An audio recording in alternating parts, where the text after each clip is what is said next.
The path of Sikhi is a beautiful path, but sometimes along the path we do face blockages. These big blockages can be detrimental to our Sikhi.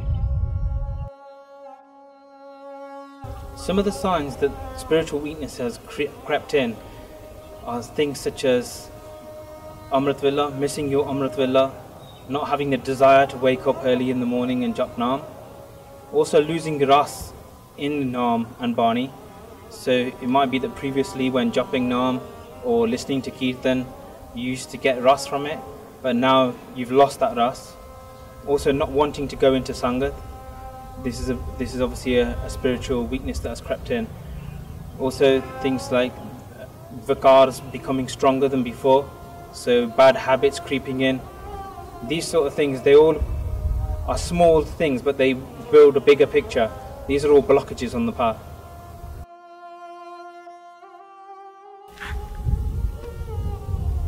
Also, Fikka Bolna is also another thing that creeps in. This is foul language.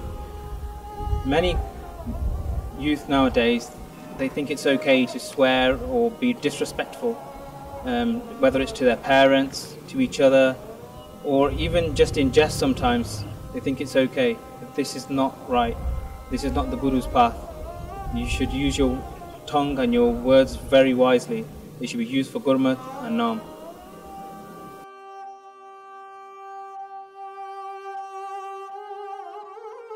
Another sign of spiritual weakness is becoming more disrespectful. A person can become more disrespectful to the people around them. Not just their wife or their children, but to their parents as well, their work colleagues. And too often in the Najwan, in the youth, we see youth slandering each other over social media.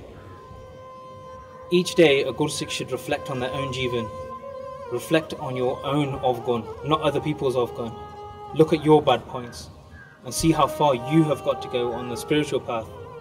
To be like Guru, to lose all of those Avguns is a big challenge. So to bring on the weight of other people's sins is only going to make that path harder for yourself. So if you find yourself falling into that negativity, that's another point of reflection for yourself.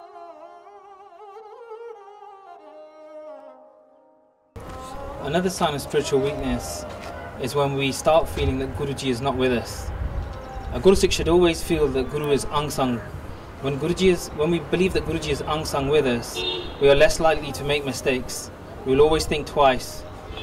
We will think about where we go, what we do, what we say, everything. Even in our mind, if we have Guru in our mind all the time, we will keep our mind pure. When we come into that state of mind where we feel that Guru is not with us, we come out of Guru's sanctuary, and at that time we need to realize that we need to get into Sangat as soon as possible. Get into Sangat, to those Gursikhs that are actually japping Naam and living the life, doing seva with them. Then you can quickly come back into the right state of mind.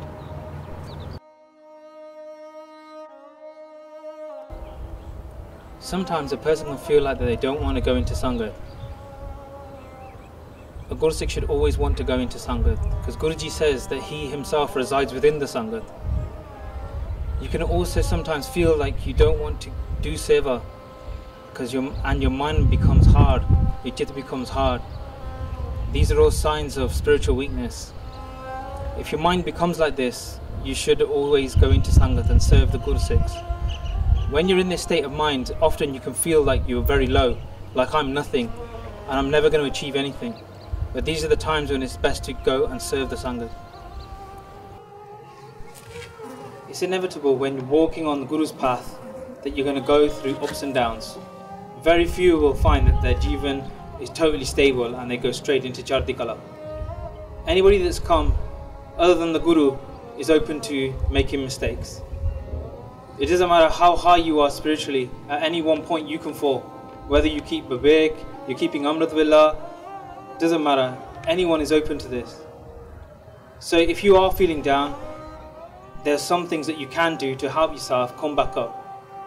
Firstly is that you do benti to Guru Jee through Ardas, because ultimately Guru Jee is the one that will help you.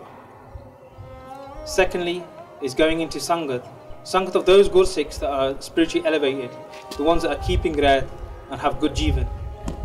By doing Sangat with these Gursikhs, you will reflect on your own Jivan and you will get energy from their Naam Kamai. Thirdly, is to reflect on your own Jivan and keep moving forward. Keep constantly thinking, how can I make myself better? How can I do more to make myself a better Gursikh? You need to start going back into Sangat and try to find the Ras from Naam Abhyas and Kirtan and Seva.